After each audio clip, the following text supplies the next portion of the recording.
သာသမီလေးတွေကအရွယ်ရောက်လာပြီမဲ့အသိဉာဏ်ရင်းလာတော့တောက်ရဆာရမှမသိ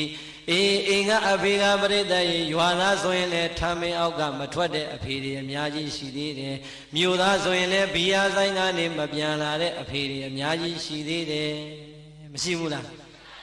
တာကြီးတွေသမီးကြီးတွေအပြိုလူပြိုဖြစ်လို့တက္ကသိုလ်ကျောင်းသူကျောင်းသားကြီးတွေဖြစ်နေတဲ့အထိတောက်လို့ကောင်းလို့ဆိုတဲ့အဖေတွေမရှိဘူးလား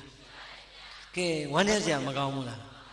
အဲ့တော့ပြိတ္တလူဟာရှက်တတ်တဲ့အရွယ်ရောက်လာရင်ရှက်ရမ်းရမ်းတတ်တယ်ဆိုတာမရှိဘူးလားဒီတော့သားသမီးလေးတွေကတငယ်ချင်းအပေါင်းအသင်းကြားမှာကိုယ့်အဖေကရသမားကြီးလို့ပြောခံရရင်ဘယ်သားသမီးခုံယူခြင်းမလဲယူခြင်းမလားဒါ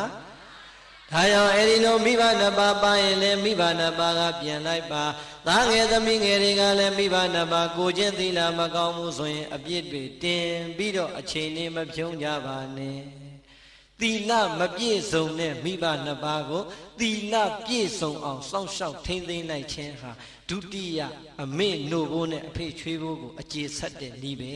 တဲ့ဟုတ်လားအလုံးစုံတို့တရားနာပရိသတ်ပေါင်းသူတော်ကောင်းတွေမြတ်စွာဘုရားလက်ထက်တော်ကာလတုန်းကအမ္ဘပါဠိထေရီမာကြီးဆိုတာကြားဘူးတယ်မို့လားဘယ်လိုကြားဘူးလားလဲမကွေးသူလားဟမ်အမ္ဘပါဠိထေရီမာကြီးဆိုတာပရိသတ်ကြီးငယ်ငယ်ရွယ်16 19 18 25နှစ်လောက်အထိအလွန်လှတဲ့အရွယ်မှာပြည်တန်စာမာကြီးဖြစ်ခဲ့တယ်။ဘာဖြစ်ခဲ့လဲ။ပြည်တန်စာမာကြီးဖြစ်ခဲ့တယ်။အံ့ဩစရာကောင်းလိုက်တာအလှအပကိုအရင်ပြပြီးတော့ပြည်တန်စာလှုပ်လာတဲ့အဲ့ဒီအမ္ဘပါဠိထေရီမာကြီးဟာအသက်50ကျော်60ဝန်းကျင်ရောက်တော့သာယဟန္တာရဲ့ဟောကြားတဲ့တရားကိုနာကြားပြီးတော့မှသာသနာပေါင်းကိုဝင်ပြီးတော့ယဟန်ပြုလိုက်တာကိလေသာကင်းတဲ့ယဟန္တာထေရီမာကြီးဖြစ်သွားတယ်။ဟုတ်လား။ကဲအမေကပြည်တန်စာသားကယဟန္တာသားကသာဟာငါအမေပြည်တန်စာကြီးငါအဖက်လို့မဖြစ်ဘူးငါကယဟန္တာပဲဆိုပေါ့ပေါ့ရော့ရော့တောင်းမဲ့နေနိုင်မယ်ဆိုရင်သားယဟန်လည်းအမွေခံမထိုက်တယ်လို့ပြိဿကြီးဟောဒီမှာ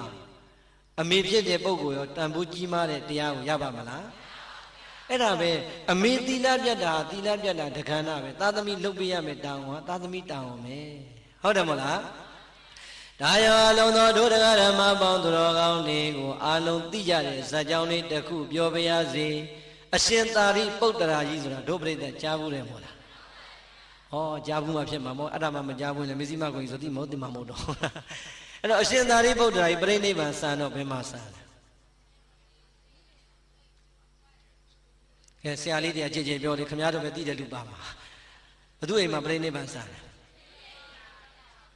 အမေအေးဟုတ်လား